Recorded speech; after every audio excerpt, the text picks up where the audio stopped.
Joanna, thanks very much. Well, this Treasury report, the latest one, paints an extraordinary bleak picture, suggesting 500,000 jobs could be lost. Now, that has been dismissed by Leave campaigners as, quotes, fantastical. The former Work and Pension Secretary said it was not honest, and he joins me now, Iain Duncan Smith.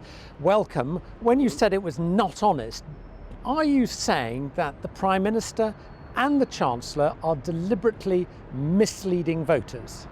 What they're doing categorically, in answer to that question, is that they are presenting only one worst case scenario, and that ultimately will mislead voters into believing only one thing is feasible.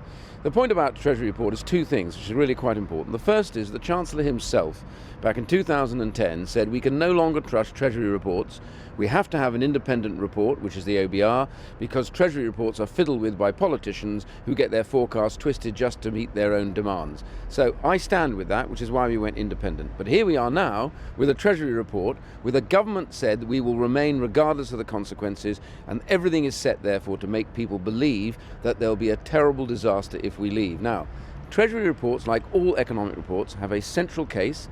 You have a downside possibility and you have an upside possibility.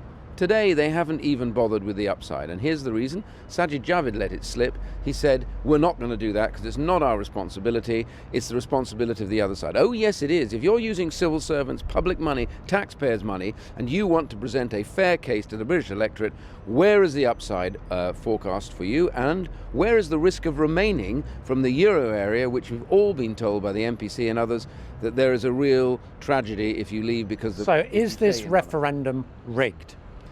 I believe categorically at the moment the government is misusing its powers, it's misusing the civil servants and public money, many of whom will be voting to leave. Their money is being used to produce reports, which should be fair, and I would say the government should be fair about this.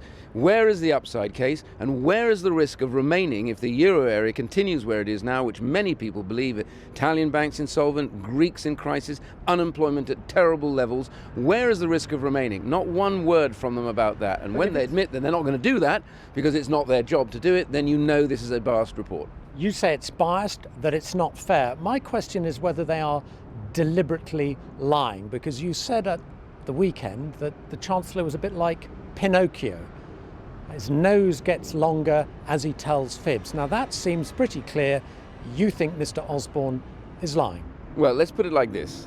If you want a report to look bad, you ask them to look at only the very worst cases. In other words, that you won't get any deal out of the European Union, that there will be massive instability, that it'll take on a long time to get a deal, and that the UK economy will crash for a whole variety of reasons. I could write that report. I don't need the Treasury to do that. I could write that down on the back of a fag packet, frankly.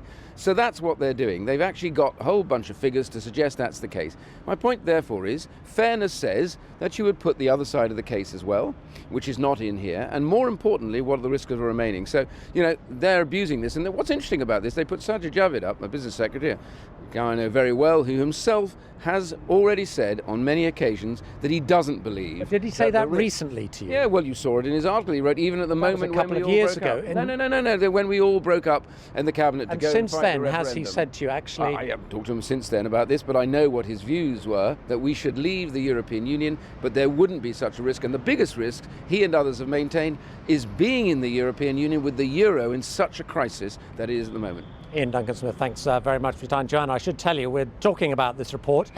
We still haven't actually seen the report because it's not been handed out to journalists. All we've had so far actually is just a sort of press release with what the Treasury say are the main conclusions. We haven't yet had that report. Thank you, Norman. You didn't frankly have the balls to put country before party.